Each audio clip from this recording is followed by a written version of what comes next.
Greetings, mortals. I apologize for the technical difficulties, but welcome to another Tabletop Sandbox stream.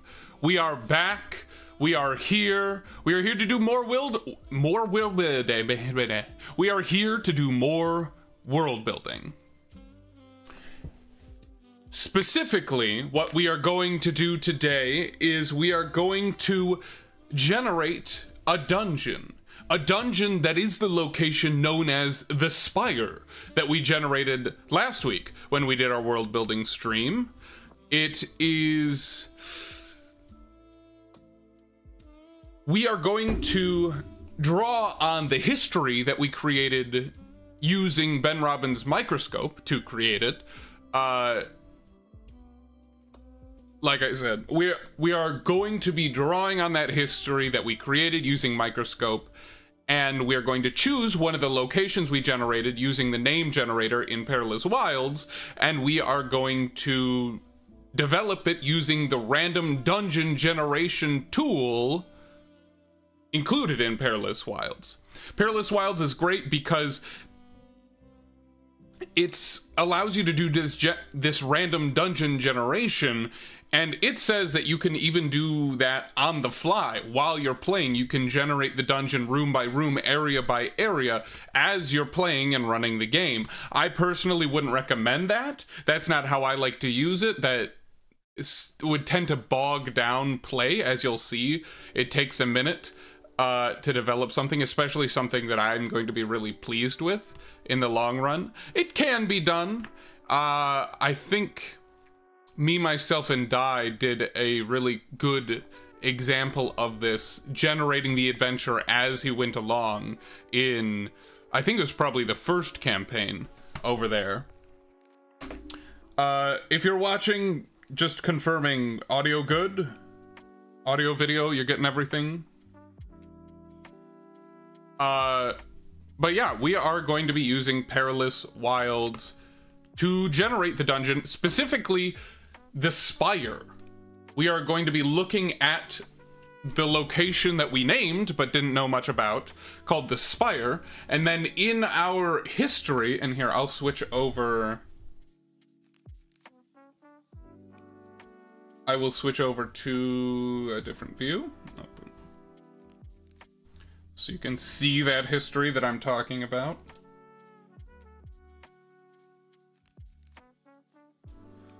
This is that history that we developed before.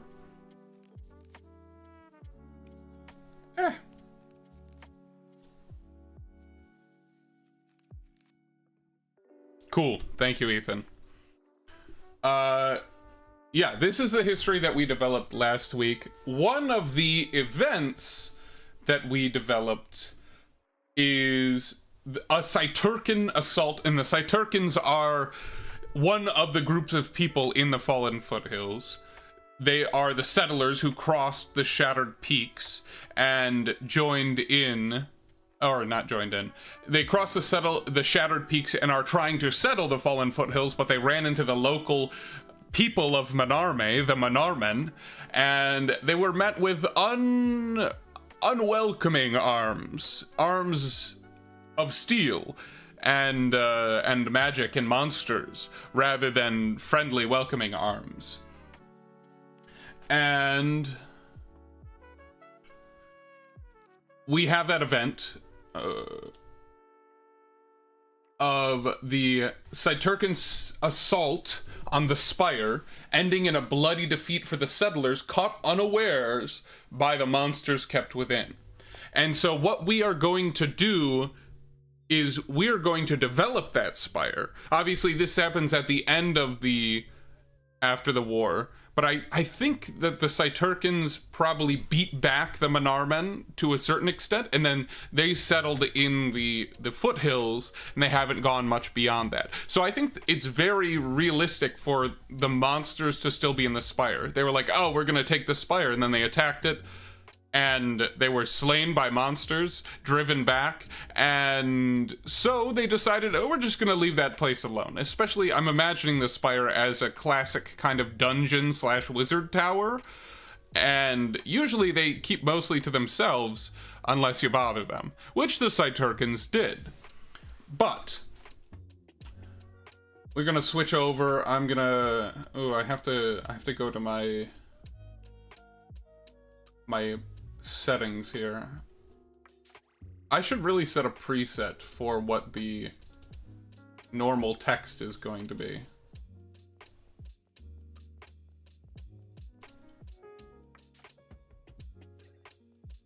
But let me just move myself over.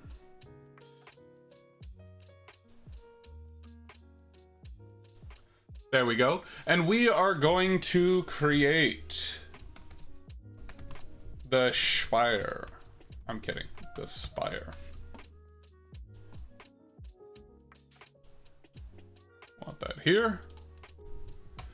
And we are going to go through this dungeon and create it layer by layer. We're going to jump back and forth between this Google Doc and the map that we're going to be creating using Dungeon Scrawl, which is a really cool software that I just discovered.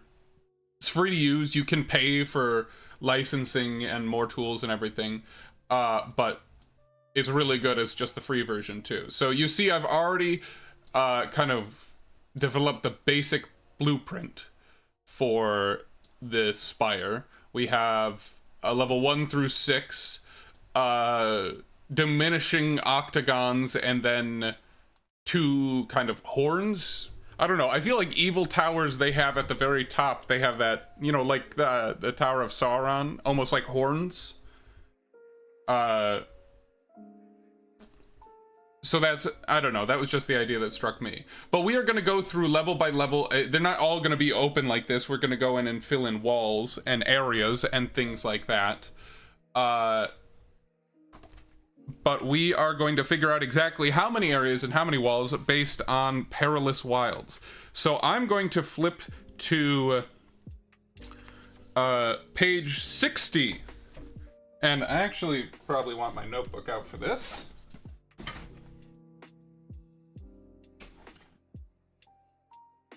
And my dice. Look at me being unprepared.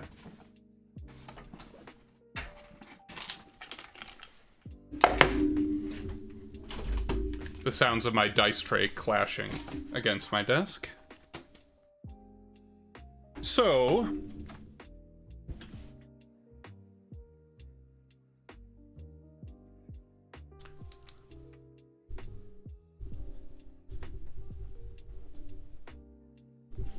sorry, got everything together now.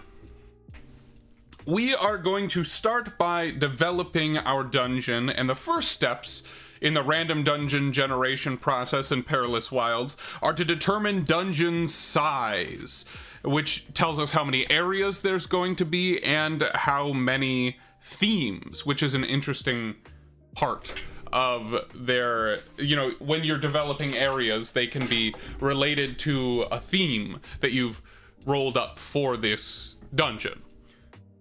So I'm trying to decide, because we have some big floors here and we have 5 floors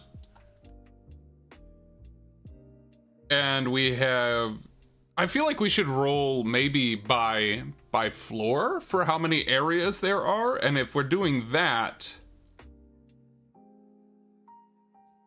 I don't know. I think I'm just gonna skip the areas and develop the rooms as they make sense. You know what I mean?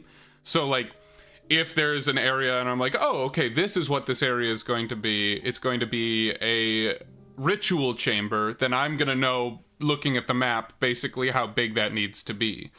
So I think I'm just gonna roll themes, and because I think this is gonna have maybe around, I mean, 12 to 16 areas. So it's either 1d6 or 1d6 plus 1 themes. I'm just gonna roll 1d6 to see how many themes we get.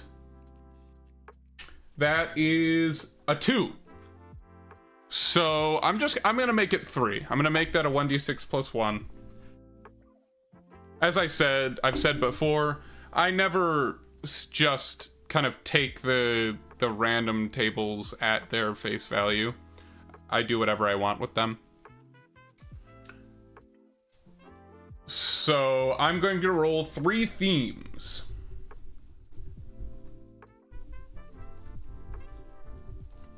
And there's a little table for these here. There are 3 different types of themes. We need to get out a D12, because most of the tables in Perilous Wilds are built around a D12, which is unique and interesting and rarely used. So what kind of theme is this? This is an extraordinary theme. And it is a 7. The theme is mutation. Mutation. That's interesting. We're already getting an idea of what these monsters might be like. Next up, another theme. This one's going to be a mundane theme. Factions at war. Interesting.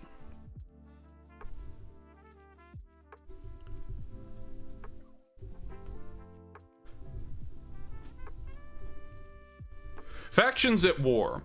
So that means that, well, we can interpret that as there being at least 2 factions within the Spire that are at war with each other. So there's conflict within the Spire. I like to do that sometimes. That could be something that's even momentary. So like it just, you pick up on the story right as you arrive at this Spire.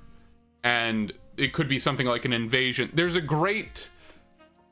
castle in Elden Ring that is like this. You're kind of sent there. It's got the big guy who fires his massive bow at you at the beginning, and you have to dodge his arrows. I think that's it.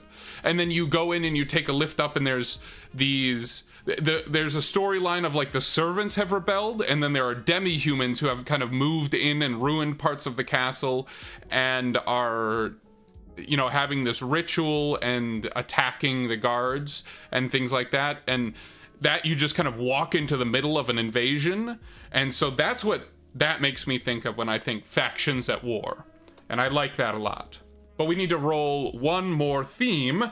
What type of theme is this? Another mundane theme. I'm glad we got that one extraordinary theme. Savage Fury. Okay.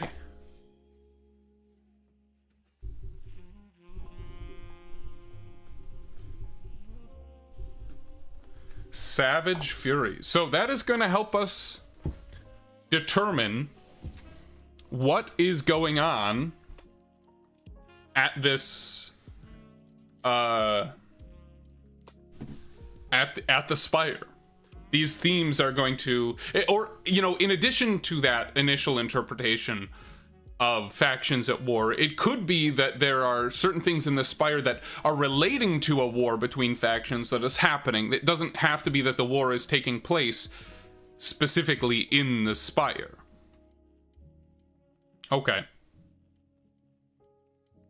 So we've got our themes. Now let's learn a little bit more about this dungeon.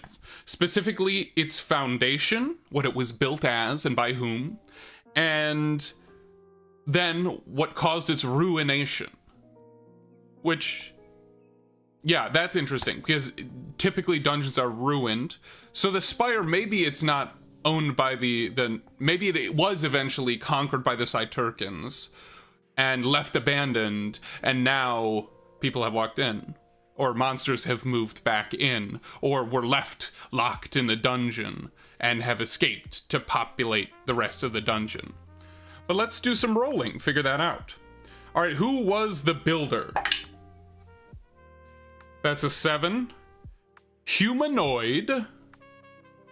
Okay, that's interesting. Could potentially be troublesome, because in our palette that we established for the history, we said that there's no, what did we say specifically? We can check on it. Intelligent, non-human, mortal races. So that is kind of problematic for it to be a humanoid. It would have to be somebody... It'd have to be... I mean, you know what, actually? Maybe it is a mutated human, and that's how we can spin it. Or maybe an undead human. We can also be writing this down here. Actually, that's where I should be writing this down anyway. I shouldn't have gotten my notebook out in the first place. So we are going to write...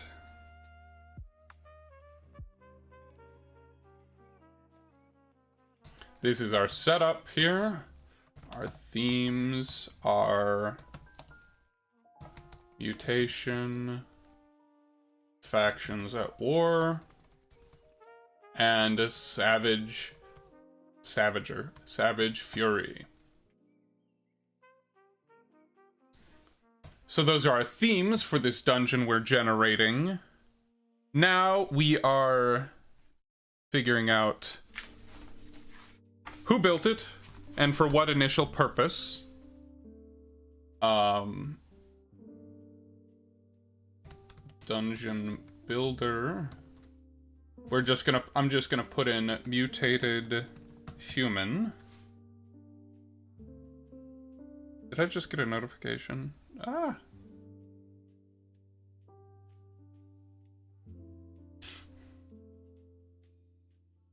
Okay, we're good. He's a mutated human. Let's learn a little bit about him using the creature random generation chart. What do we roll for humanoid?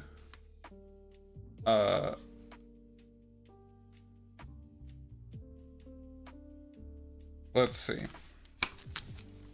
if we can get anything out of these charts for humanoid in Perilous Wilds. A hybrid of some sort. Ooh.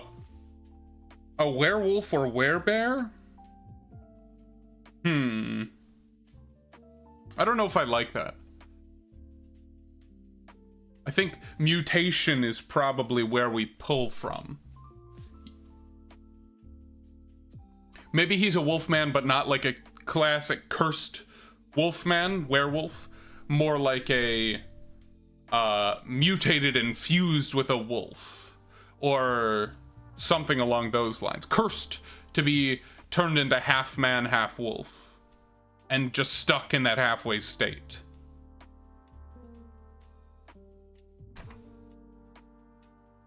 Cool.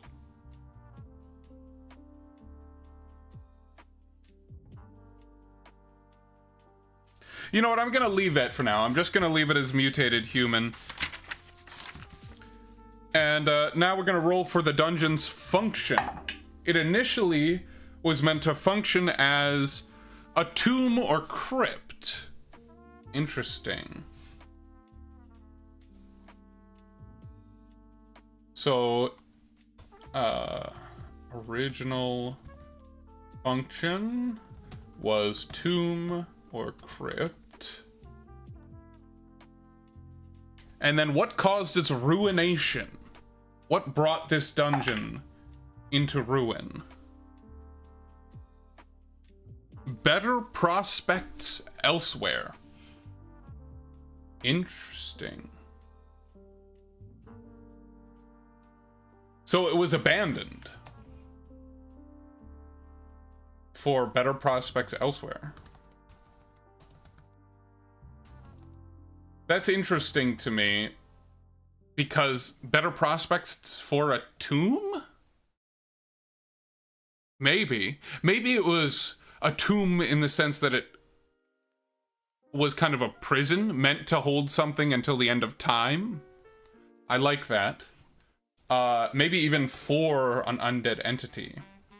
So I'm gonna add prison for an undead entity. Because I like that. And because it's a spire, I'm just gonna do mutated human wizard. Or mage. Be a little less specific. I like that. So, we have developed the themes that we're going to be playing with. The builder of the dungeon was a mutated human mage because one of our themes is mutation. And then the original function was a tomb or crypt / a prison for an undead entity. And it was abandoned for better prospects elsewhere. maybe it became too threatened and they were afraid that that undead entity was going to escape because the spire was under threat, and so they moved it somewhere else.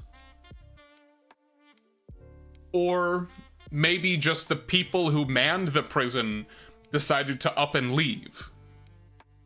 That could be interesting too. And then that, I mean, that, I gotta go with that one, right? So I'm gonna add just a bullet point under here. What is it? Employees? That feels like a... That feels like the wrong term. I'm just gonna say prison guards. Prison guards left the undead prisoner because of poor working conditions.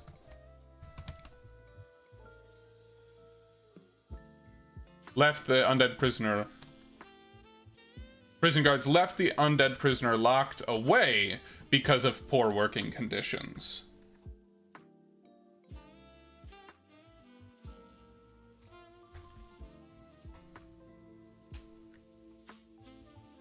Alrighty. Now, we need to start jumping into generation. So we are going to develop ourselves a little chart of areas that are going to be in here. So its initial function was a tomb or crypt. So we need to come up with some areas. Actually, I'm gonna move this into that new section, because it'll make sense, because we're going to be referring to it.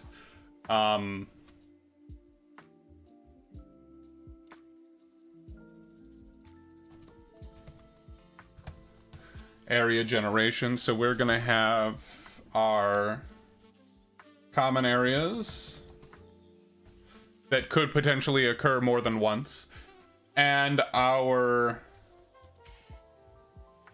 unique areas that only occur once.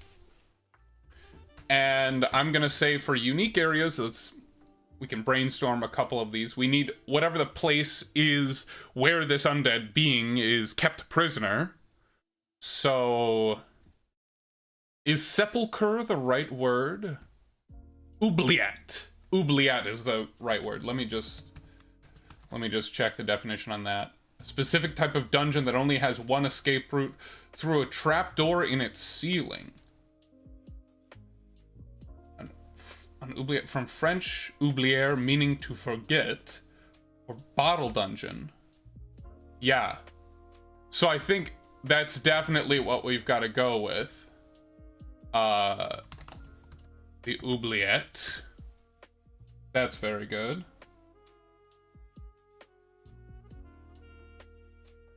And that's this basically where you throw someone away to forget about them. You put them in the oubliette. And the only reason this undead creature hasn't died is because it's undead, right?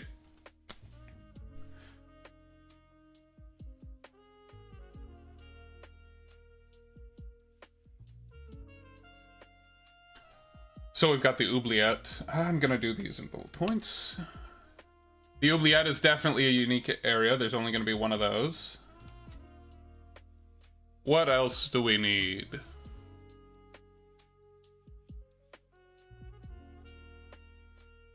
I mean, this is weird. Oh, I just had a really cool idea. We'll see. We'll see if we get to that. What are some other unique areas, or common areas, let's say, that would be in this tomb/prison? I'm gonna add in a unique area, Hall of the Dead, and I think this is probably a place where other dead things are kept. I'm imagining like sarcophagi lined up on the walls, or coffins. What else do we want to generate? The example they give in here is actually for a prison, though it's a dwarven prison. Oh, they have oubliette in their example as well. Okay. Yeah, I'm gonna take from their example as well a couple unique areas that there's only gonna be one of. Our storeroom, only really need one of those. Warden's quarters. And what was the last one?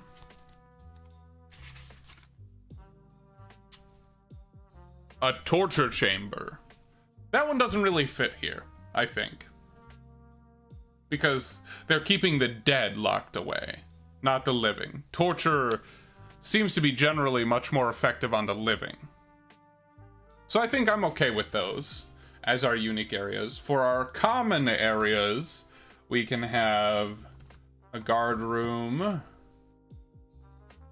a corridor, maybe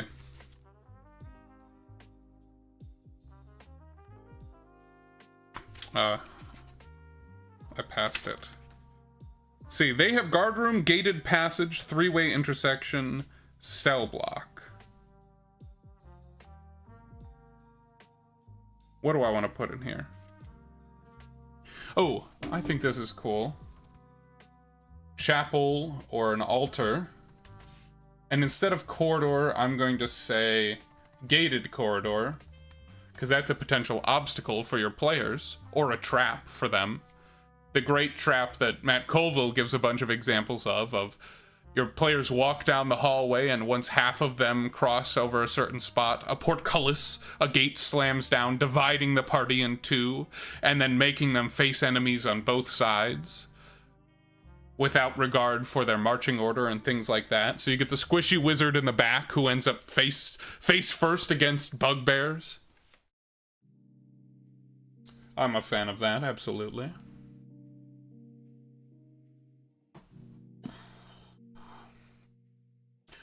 Do I need to add any other ones in here? A cell block. What's the equivalent of a cell block in...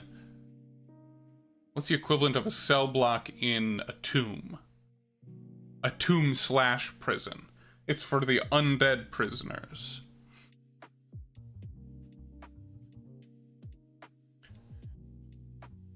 That would be... I mean, what would it be? A tomb? Would it be a mausoleum?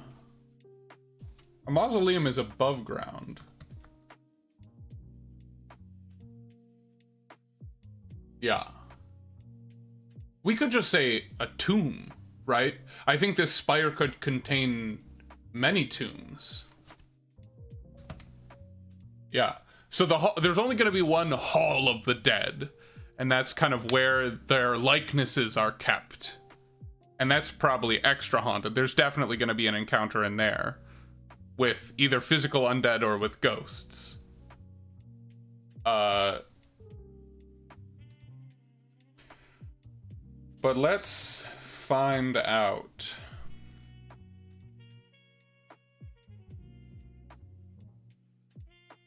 All right, we can jump back to this, but let's start generating areas.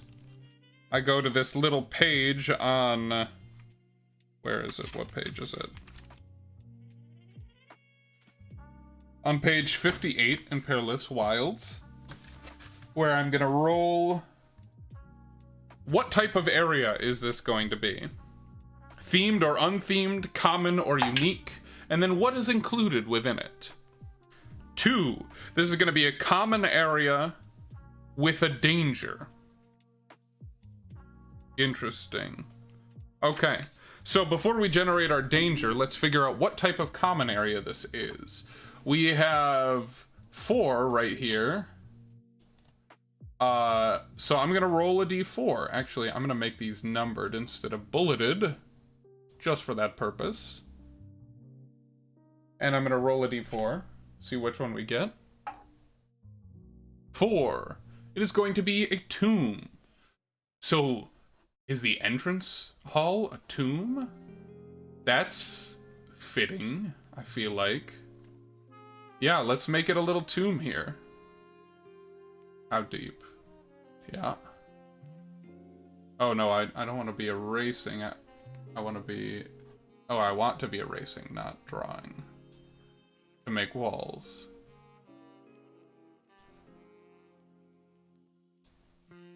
Cool. So we've defined our first little room here. And it is going to be a tomb of some kind. Now if I jump over to the door tool, can I make a door right here? Is that gonna work? If I do a second double-sided door on the other side? Oh no. Okay, so we'll have to switch back and erase it. Or really, rather draw in its place. There. I mean, this looks great. This tool looks great. I love it. But I'm gonna delete those doors. I don't like where they're placed right now. Is there a way to... Oh, you know what I'll do? You're just seeing me figure out how to use this software. Don't mind me. Then we can do our 2 doors right over it. Okay. So this initial room is going to be our tomb. And I'm gonna add just a 1 right there. Because this is room number 1. Maybe with a period. Cool. And it's gonna have a danger in it. So let's roll on our danger generation chart. There's going to be a trap in here. Very good. And it is going to be a chopping or slashing trap. That's interesting. Okay, so we have our tomb here in our room, our first room. So now we're going to go into a new section here. Areas and rooms. And area 1, entryway tomb.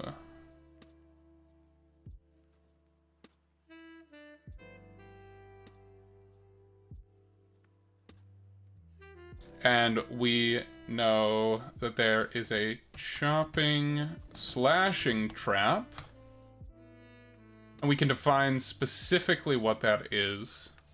It jumps into our head.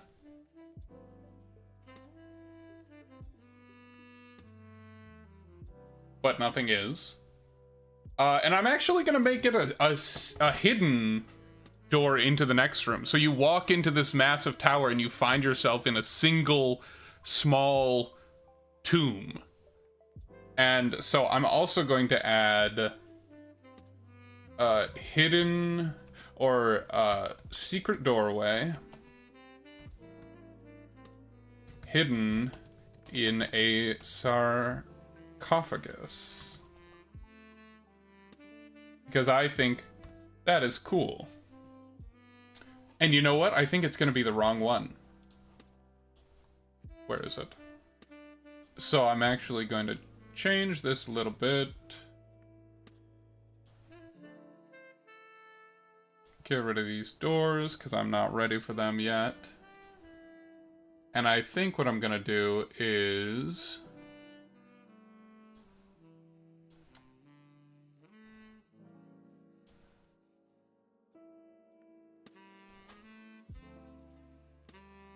I'm going to make there be a secret door right there. Do I have secret doors? Maybe not. But there's a secret door right there, and then the main door... Well, I think there's not a main door. I think this is where the trap is. I think there's gonna be a sarcophagus. So actually, let me go to images. I think I can probably pull that up. If this will load. I've frozen the website. Unfortunate. Hope that's not gonna reflect on my internet. Oh, there it is. Okay. Are we okay? What's going on?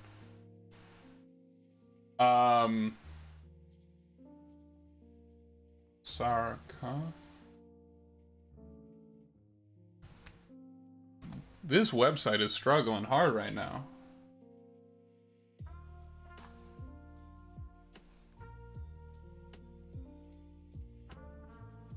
Interesting. Yeah, I'll pull this one. Okay. We're gonna just twist that a little bit. It doesn't look good twisted. So I'm gonna delete that and bring this in. And this guy, I'm gonna shrink him down a little bit.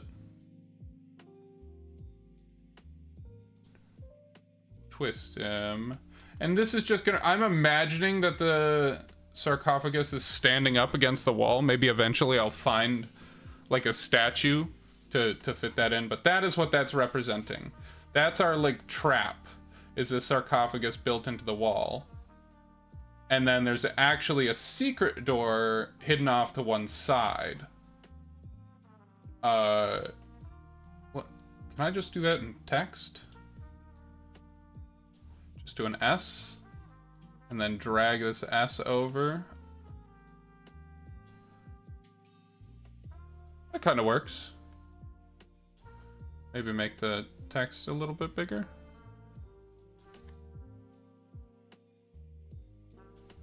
All right, that'll work for now. So we've got our first room. There's going to be a slicing trap, and I'm gonna edit that. Chopping, slashing trap hidden in a sarcophagus, and actually there's a secret doorway in the wall. So the sarcophagus is where you'd think the secret door would be, because there's no exits out of this room in this massive tower, but it's actually just hidden flush with the wall. Let's do our second room. Let's generate that. What kind of room is this going to be? 7. That's going to be a common room, and there's a danger in it. But this one is themed. So which theme is it going to be? I'm also going to... Oh, I meant to do this. Hopefully I didn't lose it. There. Perfect. Okay, I got my themes here as well.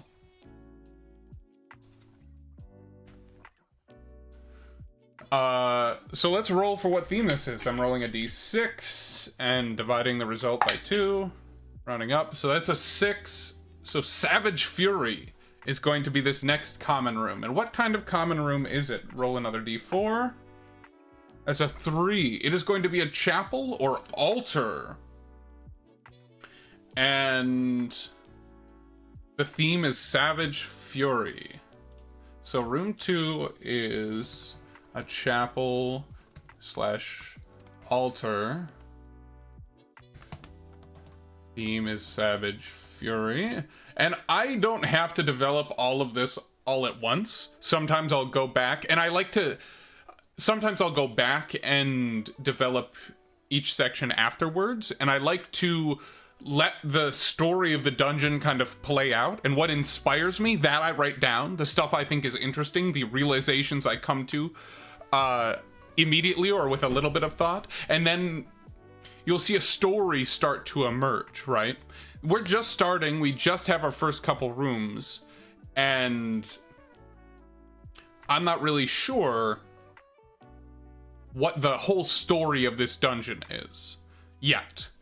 But I'm leaving some of these things blank so I can come back to them later and develop them further when I know the larger picture, you know? Or when I just have a cool idea for a slashing trap hidden in a coffin. You know, it could be like you open it and scythes come out, you know? And I might even just not develop that at all, either because I forgot or because I didn't have that answer, and I'd rather do it on the fly.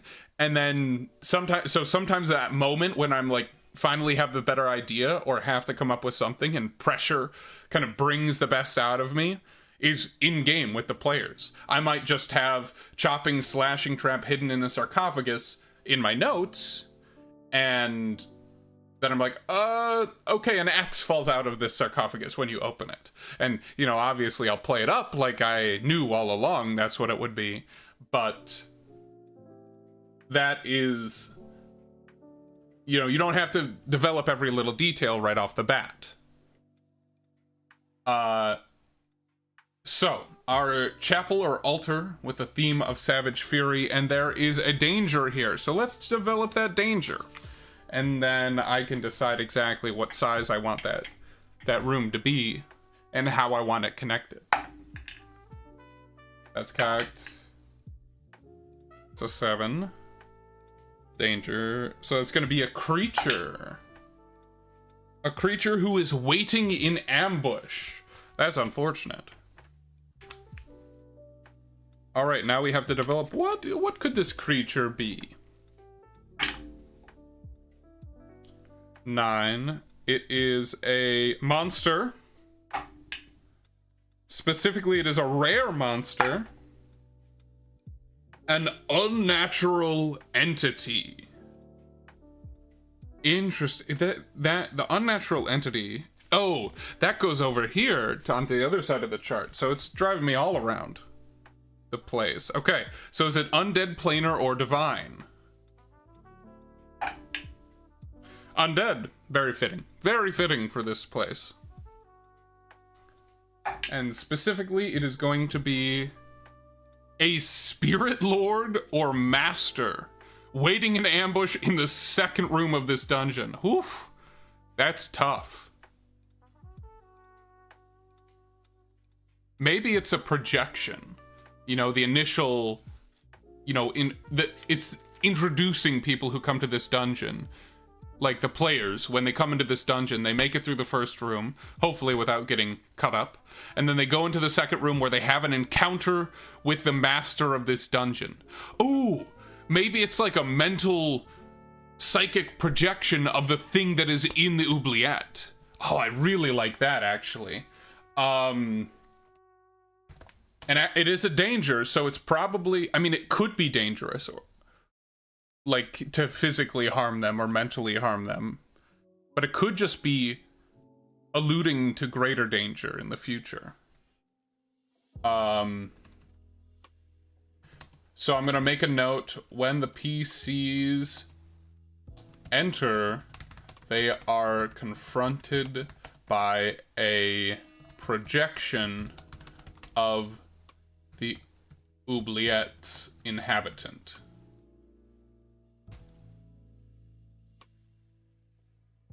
And I'm gonna add to this, it will attempt to convince them to free it. And it probably wouldn't do so in such a straightforward manner, not generally persuading, but it would provide some way to make them want to go down to its level and crack the seal on the oubliette. I say down, but it might be up, because it is a tower. Or is it? It could be that the very first room right here is, so like, it could be that this very first floor is at ground level, and above it there's the spire, and it ascends up into a point, but it's all one big empty room. And then these level 2, 3, 4, and 5, those are, it's descending into the ground, so it's kind of a spike downwards and upwards. I really like that idea. And that makes sense with this being like a prison and a crypt. Underground is kind of the vibes, you know? Yeah. Okay, we'll figure out something with this, but I like that. And I really like the idea of this projection of the oubliette's inhabitant, this undead prisoner who's been kept here for however many decades or centuries. Powerful enough to, even while constrained, project itself to them because they are in this oubliette and try and convince them somehow to free it. Very cool. Yeah, and I think this is like a chapel or altar. So let's develop its shape. Because it is led to by this secret door right here, or at least a hidden door. So we need to erase a bit here. I think probably the secret passageway leads across. I think this is safe to do. And then the chapel will be like along here.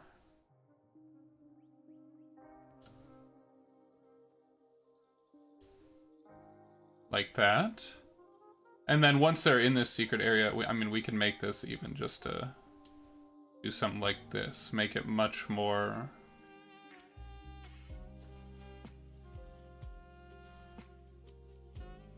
Yeah. Cool. And then we'll develop a little door here. Oh, I need to switch.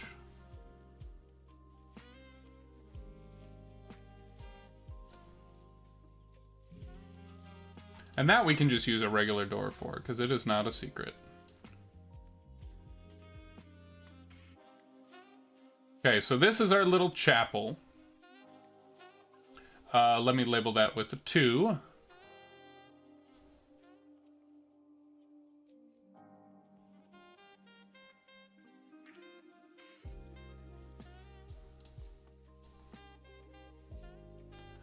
There we go. And that is where they encounter this being for the first time.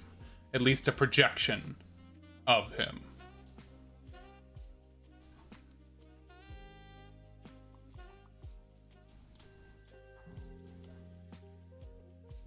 Cool. Alright, let's develop our next area, or room. Oh, what did I want to say? Oh yeah, this is a chapel to the god of death. Yeah. Maybe this was some kind of religious order.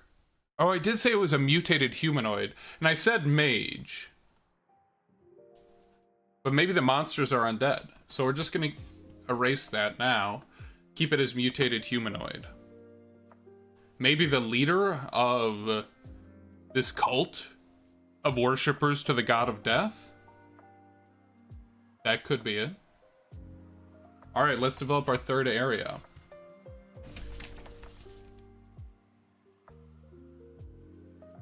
What kind of area is this going to be? 4. Common area with a discovery and a danger. Lots of common areas, so let's develop that. Common area. Dropping my D4. That's a 2. A gated corridor. That's a good next step. So I think we draw that one out first. Create a corridor that runs like that. And we have a gate in there somewhere. Let's see. Do we have a gate? Oops. Ooh, I like this.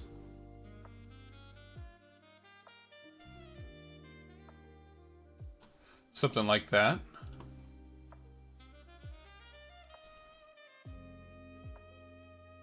It's a gated corridor. And it has a, what did we say? A discovery and a danger. So let's start generating that. It's not themed. So dungeon discovery. This is going to be a piece of dungeon dressing. 6. A dead creature. So let's see. Gated corridor. Contains a dead creature. What kind of creature is this? If we generate another undead, it might not be so dead of a creature. You know what I mean? But let's see. A humanoid.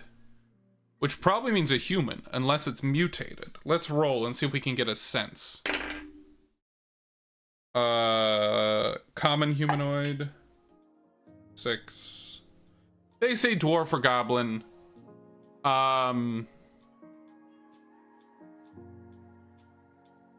We'll say dwarf, but in the way of a person with dwarfism, not a fantasy dwarf.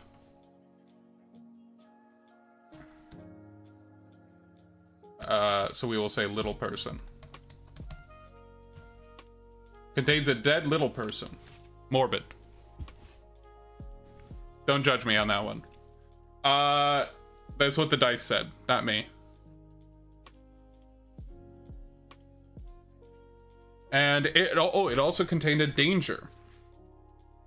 So let's see, what danger does it contain? 11. A creature. And what is this creature doing? Looking for food. And maybe they're finding it, eating the little person. The little person's corpse. Okay, what kind of creature is this?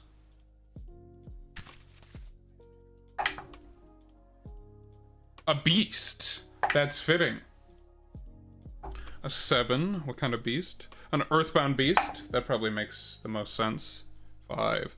Vole rat or weasel? Or a vole, a rat, or a weasel? Okay, it's a giant rat. Classic dungeon monster. Absolutely. Giant rat searching for food.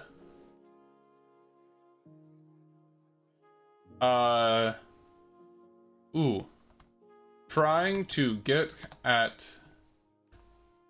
the corpse on the other side of the gate. So there's a corpse on the other side of the gate, and then the rat is on this side of the gate, and then when the players walk into that corridor, if they're not careful, the rat will notice them, and instead of fighting through this gate to get at the corpse, it'll turn around and go for live meat. So we put the door over here. And then this is mostly just icons. Oop. Nope, no corpse body. Okay, that might be something. That would be a token I put in after the fact in a VTT. But we know that's what's going on. But let's just mark this as 3. So we know what the heck is going on. We know where that is. Perfect. Alrighty. And maybe there's another doorway over here. That makes sense to me. But this area is more blocked off. Alright. 4th area. And I'm gonna come back and probably add a description for each of these areas in like the final pass for this dungeon. So I have a block of text to read to the players. That's something that I like to write and have so that I can make sure to include all the relevant information in my initial description of the room. I organize it and write it down beforehand. But let's roll to figure out what we're dealing with next. What kind of area? Hoping for a unique area on the first floor. Maybe. 12. Yeah, a unique area, and that includes a discovery. So let's see, what kind of unique area are we looking for? The oubliette, it wouldn't make sense for that to be on level 1. It's either at the very top or the very bottom, depending on which way this map goes, you know what I mean? Could be the storeroom, the warden's quarters, or the Hall of the Dead. So I'm gonna roll a d6. Or a d6 as a d3. It's gonna be the Hall of the Dead. That's kind of what I was hoping for. Okay, so I think there's a big area in the middle here. That's gonna be the Hall of the Dead. That was the wrong one. Great.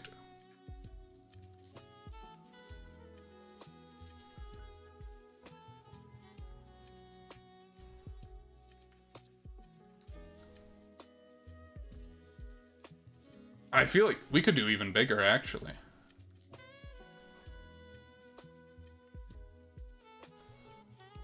So this isn't the Hall of the Dead. This area is going to be... We make it big. Do I want to include just like a whole quarter or half of this?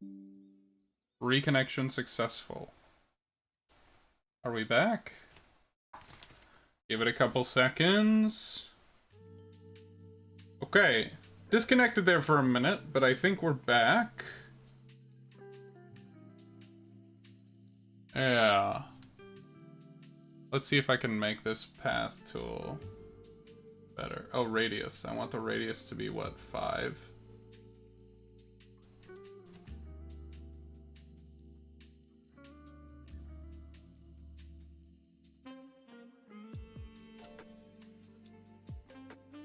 That's cool. This tool is so nice. This website. Excellent. And then I can just clean these up by doing this. Perfect.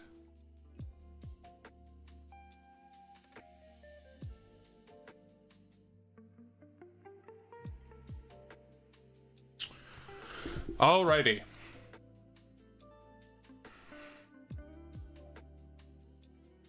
We've been going for about an hour. I want to develop this, at least this first floor. And then once we do that, we can call it a night, probably. But yeah, we've started to develop here. Actually, I'm gonna add to this. Go back to drawing a path. Width is 5 still, perfect. And just double this up. Oh, the wrong one, dang it.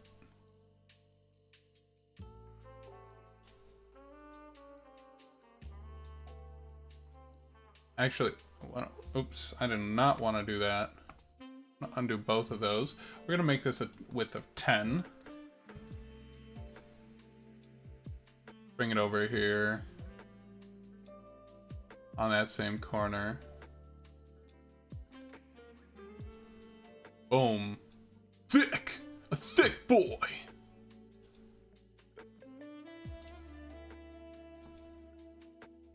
Ah. I'm messing everything up. Alright, hold on. I need to go back a little bit further. There we go. Okay.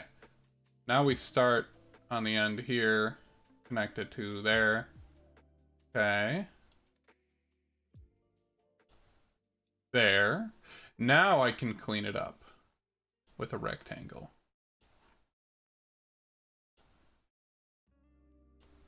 Boom! Look at that. Look at that sexy map. Symmetry. Love symmetry.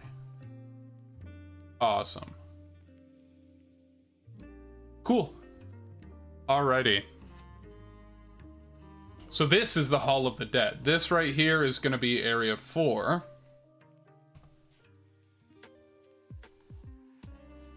Right here. And we're going to have all sorts of sarcophagi around here. What's can I change the size? That's a little bit too big. I want to bring it down. Can I bring it, what if I bring it down to that's not what I wanted. If I bring it down to that, that's a little too small. That's like a 6-foot coffin. Feels like it needs a bit bigger than that. Okay. But now I can do just dragging PNGs around a screen. So that is our Hall of the Dead. And we're getting more errors. Excellent. What did I end up rolling? A 12? And this area has a discovery. So let's roll that discovery.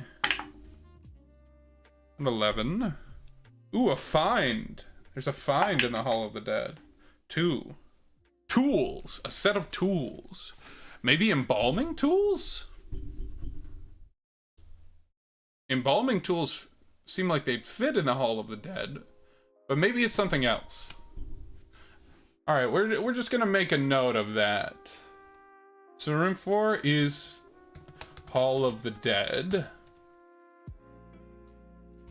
A find, which is a set of tools. We could determine what kind of tools those are at a later point. And I feel like even though we didn't roll it, there's gotta be an encounter here, right? There's gotta be something more than just finding a set of tools. So I'm gonna roll a danger. A trap. Okay, I'm okay with that. Maybe we'll count this as bigger. You know, there's more stuff because it's a bigger area. So there's a trap, so let's see, what kind of trap?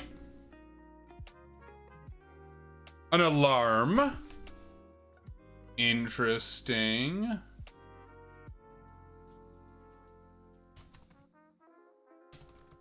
A trap with an alarm. And let's get a different type of danger. Nope. Nope, keep rolling ones on my d12. 7. A creature. Okay. And what is this creature doing? 6. Guarding. Okay. So we have a guardian. I like that a lot, actually.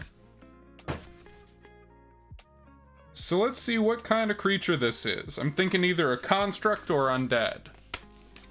But maybe I'm wrong. Maybe something else will pop out at me when I roll in these charts.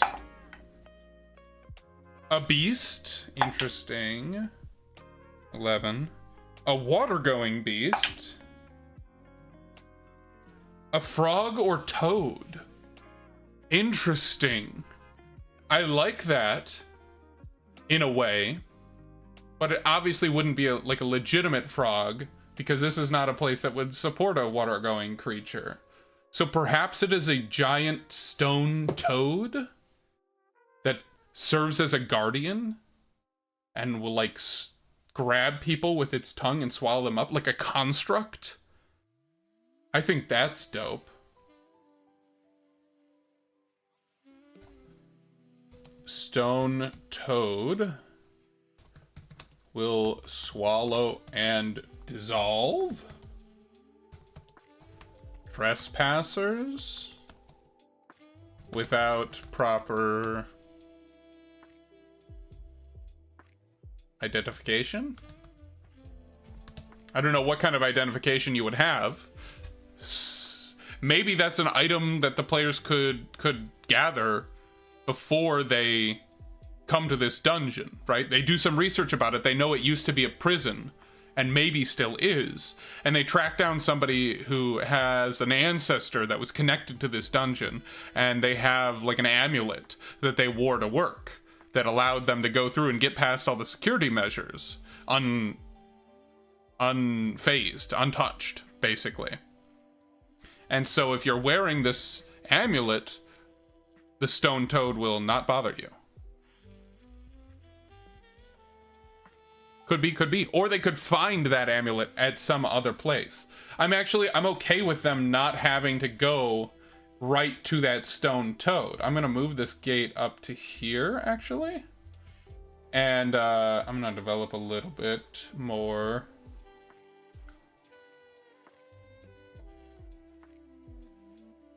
Create a little area over here. So that we can punch a hole in it. Yeah, see what I'm saying? See what I'm saying? And then we take... Oops, that's not what I wanted.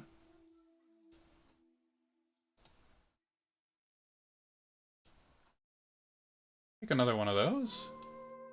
Put it over there. Mirror. Symmetry. Like I said, that's what I like. Actually, we'll probably make the whole thing symmetrical.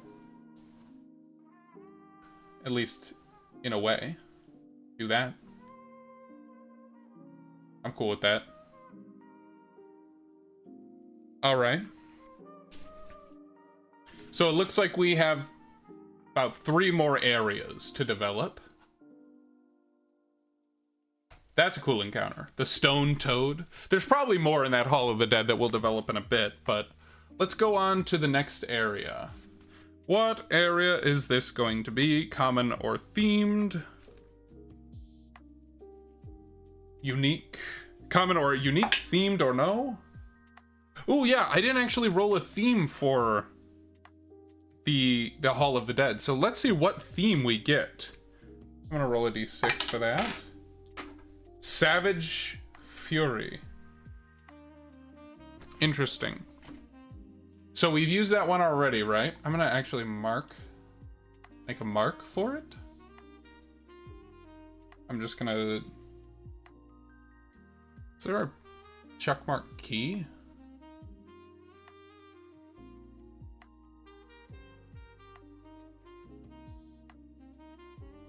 So that we don't overuse... Actually, I'm just gonna make a... I'm gonna make it a slash here. A backslash. So we've used that twice. We'll say... I don't know. We'll have a limit, just so we get an idea. So we want these themes to be distributed fairly evenly. What did we do the other... Where was the other theme? That was in the hallway. So it's a rabid rat, because there's Savage Fury involved. A rabid giant rat.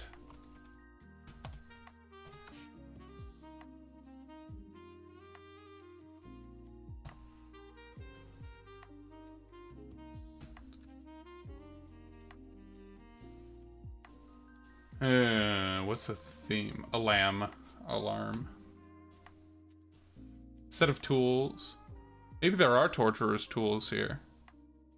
We're probably going to run out of unique rooms before we get to the end of the dungeon if we're doing 6 or 5 floors. Maybe that's the Savage Fury?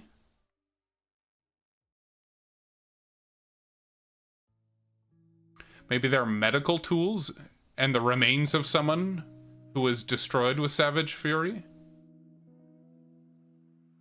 Ooh, maybe they're demolition tools?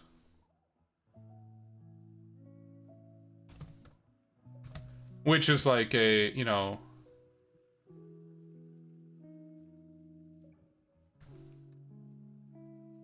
sledgehammer... chisel... pythons... or, you know, spikes. Things like that. And maybe it's the tombs that are destroyed. Or at least one of them. Oh, it's a chapel or altar where we had Savage Fury, not the hallway. We'll develop that later.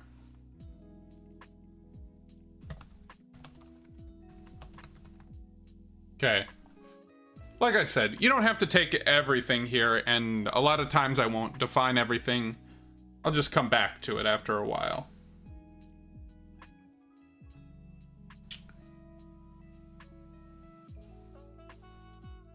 Alright. Our next area is going to be a... what did I say? What did I roll? I don't even remember now. I'm going to roll again. 6. An unthemed area, common with a discovery. So let's see, what do we get? Common areas, roll a d4. 4. Another tomb. Okay, where do I want this? Across from the altar, over here. I'm gonna make this a tomb. I'm gonna make this a tomb. I'm just thinking of the numbering. You know what I mean?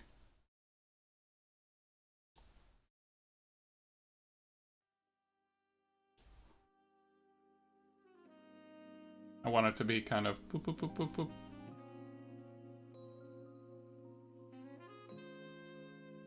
Maybe I put it over here? I'll probably renumber it at some point. I'm getting too nitpicky. Okay.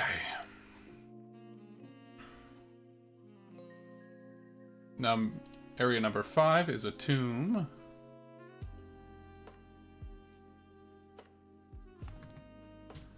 And this is unthemed, but it has a discovery. So let's figure out what that discovery is.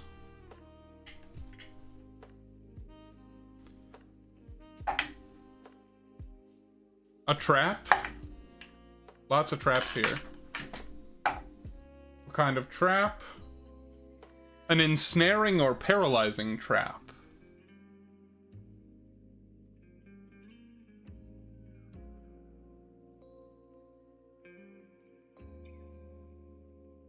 Interesting.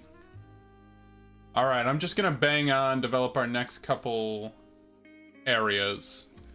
Just get the roles, the basic roles, and develop more later.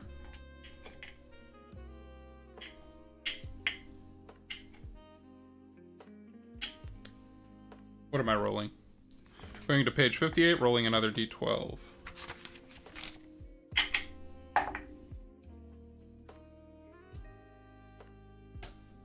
This is a common area with a danger. Unthemed. So what common area is it? Roll a d4 to determine. A 1. That means it's a guard room. Our first one of those, actually. Cool. So we'll make this room number 6. And that's going to be our guard room. Maybe they even have a window into this first room. I like that idea, actually.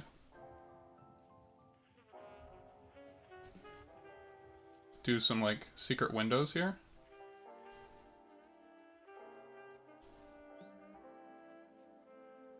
Cool. So area number 6 is a guard room. And it has a danger? Is that what I said? Yep.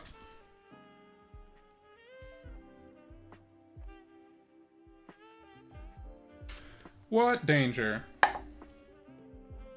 A creature. What kind of creature? A beast. Another beast.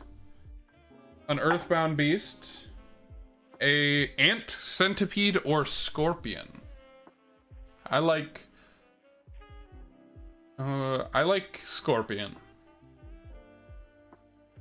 And what is that creature doing? I forgot to roll that part.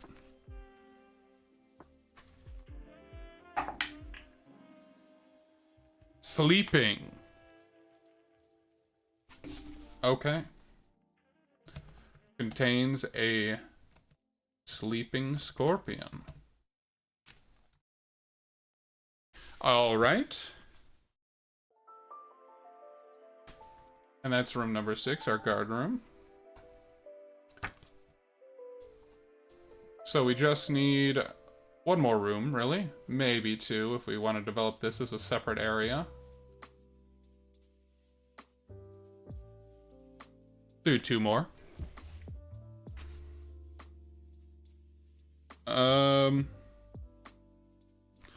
What kind of room is this? 10. A unique room with a danger, and it's a themed room. Alright, so let me roll my theme first before I forget about it. What theme is this? That's another Savage Fury. I'm gonna ignore that and roll again. Keep getting the same result. Keep getting the same result. Keep getting the same result. Factions at war. Alright, I should have just rolled a d4 and went with that. Or just used my brain. Factions at war. Okay. And what area is this? It's either storeroom or the warden's quarters. So this time I just will roll a d4 to determine between the two. It's the warden's quarters. I might change that in the future. this area. I'm gonna make it the storage room. I'm just gonna make that call. So, area number 7 is going to be our storage room.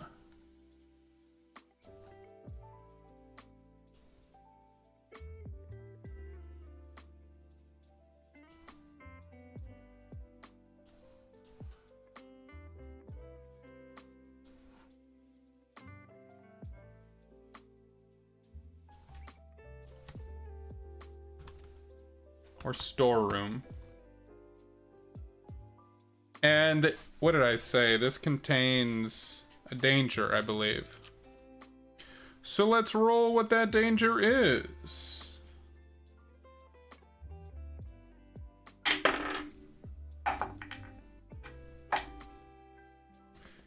It is another trap, man. I'm gonna roll again. A creature. Do I want a trap or a creature? Probably a trap, actually. I'm gonna keep that roll. Sometimes I get in my own way. Sometimes it's best to just let the tables go. An alarm. An alarm in the storeroom to alert people if they're stealing. Maybe alert the dead. Yeah, okay. Trap, alarm.